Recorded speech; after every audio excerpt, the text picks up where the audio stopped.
Hello, it's Mark here for GAK, and I'm here with Matt from Soundtech. And we are filming a little bit differently today. We are using SM7Bs from Shure because we are demoing the brand new SSL2 and the SSL2 Plus. That's right, yeah. And so this is Solid State Logic's entry into small home recording. That's right, yeah. Is that how you'd say it? Absolutely. So for people that don't know about SSL or Solid State Logic, do you want to kind of go over their history and who they are? Yeah, absolutely. SSL, Solid State Logic, are a British-based company. They're over in Oxford. They've been building audio hardware for a very long time. They started in 1969 with some like organ switching systems. But they're better known nowadays for their high quality and professional grade large format consoles that go into studios, their live sound desks, and their broadcast and post-production solutions. So they're everywhere in the pro audio world. You'd be hard pressed to find someone in that area of the world that doesn't know about SSL. And it's because of the sound of them. They were at the time, through when the SL4000 came out, which is in the sort of late 70s and 80s, like all the top studios had SSL. There are other ones out there, but like there's loads of them everywhere. And nowadays, they still have that large mixing console area of the market that they do. You go to Abbey Road and they have some of the duality desks that they do in there. A lot of studios have AWS, and then some of the smaller project studios have things like Matrix and XL Desk.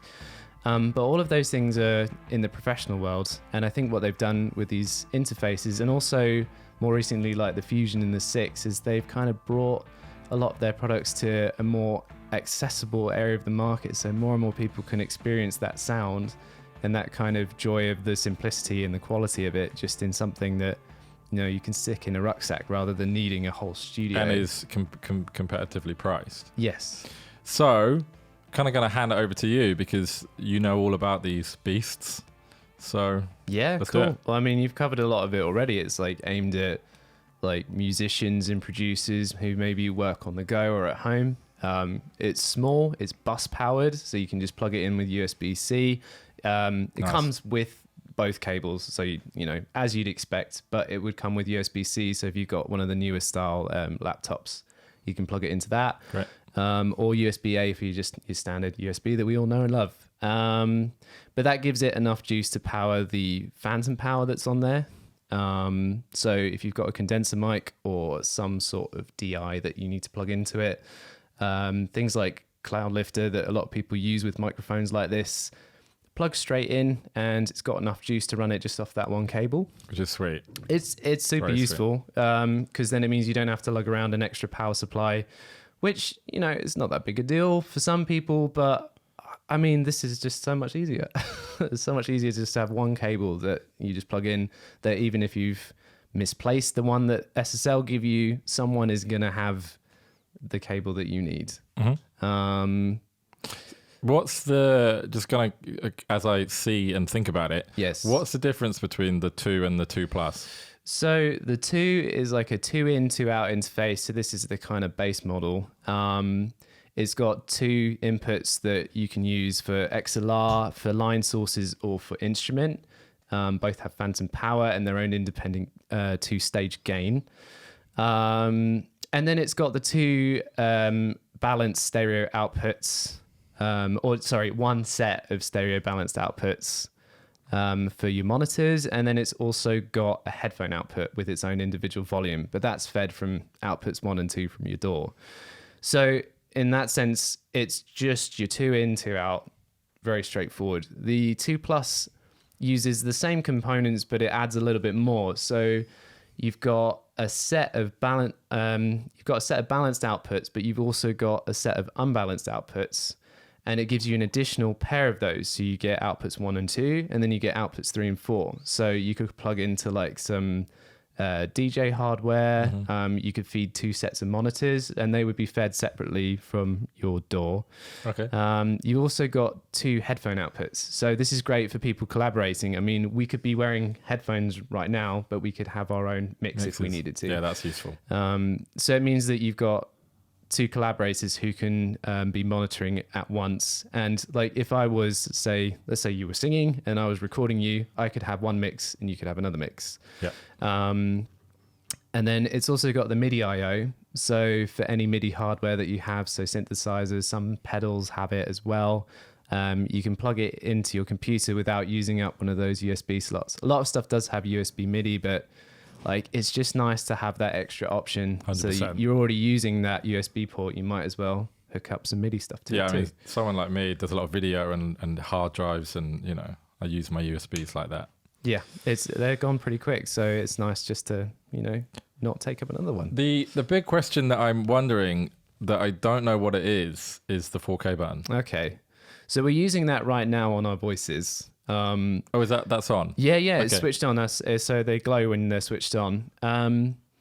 So what they've done with those preamps is they've added an extra circuit which gives a boost to your recordings. If you're finding something to be like a little flat, it needs a bit of mojo, something to give it a bit of brightness, give it a bit of clarity, the 4K button does exactly that. So it gives it a bit of a high frequency boost and a little bit of like soft saturation, not like distortion, but just enough to give it like a nice warm analog character. Yeah. They've taken a lot of inspiration from the 4000 series consoles that they sort of not began SSL with, but certainly a world-renowned console would be the SL4000, especially the E series, which had this like really, very clean sound, but was also very musical, especially with the EQ circuit that's in the channel strip. A lot of plugins are based around that as well. So this 4K button, it takes those kind of sweet aspects of that. So like the really musical high frequency, not too much that it's like overly bright, but just gives it a lift to something that's a bit dull. And rather than being really complicated and needing to do a lot of processing to get that effect, you just press a button and it just immediately sounds obviously nicer. we haven't set the levels if we turn the button off, but can we hear what this button sounds like when it's off? Yeah, we'll see if we can hear a bit of a difference. So if I just carry on talking and don't say anything particularly important and you turn it back on again, then you should be able to hear the difference between that's on and then if you turn it off and then that's off. I can't actually hear it, but in theory, that should sound really good. Yes. When you turn it on. In theory. And not bad when you turn it off. Just no, absolutely. Haven't, It's not meant to be something which it's not meant to be something that makes a massive drastic change to your sound. It's just there to give it that little bit of extra something when you kind of, especially with vocals, if you're recording something delicate like guitar, but maybe on like line sources, it might work with like a synth or a keyboard, but more often than not, it's just nice to switch it out as well because you don't want to brighten everything, I guess. No, of course. But certain aspects, like key aspects. And let's not pretend, sometimes just having that we haven't all got time to sit down and twiddle knobs and sometimes you got to be quick, and having a button that just kind of gives you that extra is really useful. Yeah, absolutely. With this, they've tried to make something which makes your life simple. Like you're plugging it straight in, it works pretty much immediately. With Windows, you just need like an extra driver, but you essentially, once that's done, you plug it in away you go. You need a bit of extra high frequency, a bit of clarity, you just press the 4K button and you've got a pretty sweet sound. In terms of style as well, I'm a big fan of this big level thing, super retro. I'm into that. Anything else you want to cover on them?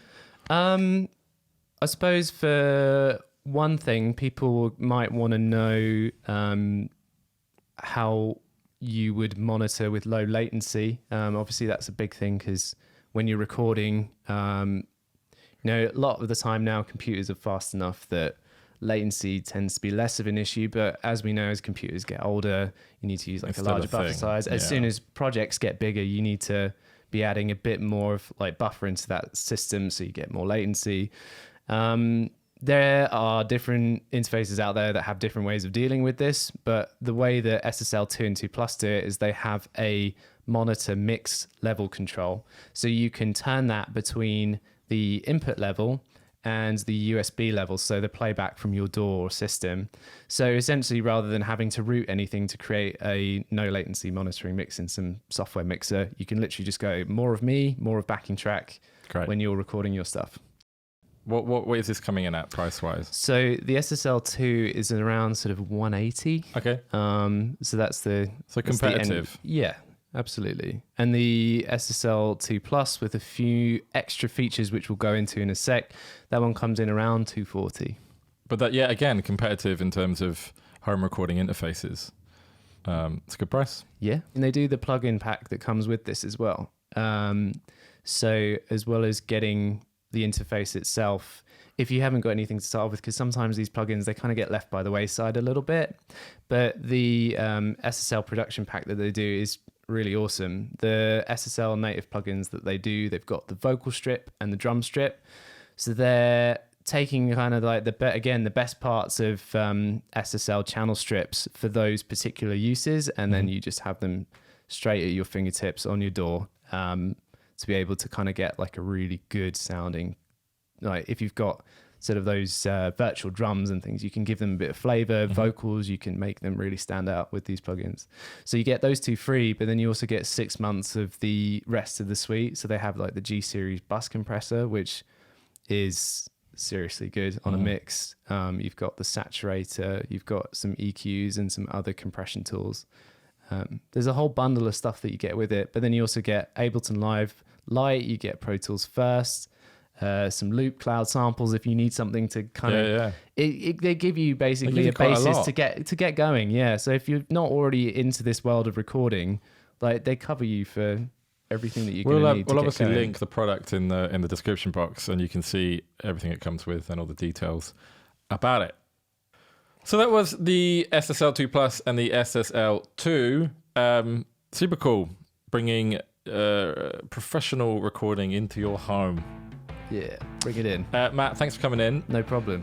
We said that we're going to, me and Kira are going to have a little sing-song in the future, and we're going to use one of these and record with one of these and see how it does in a kind of live recording setup, which will be cool. But until then, if you've enjoyed this, don't forget to hit the subscribe button. Leave a little comment if you've used one, or you have an opinion on how good they are. And we shall see you very soon.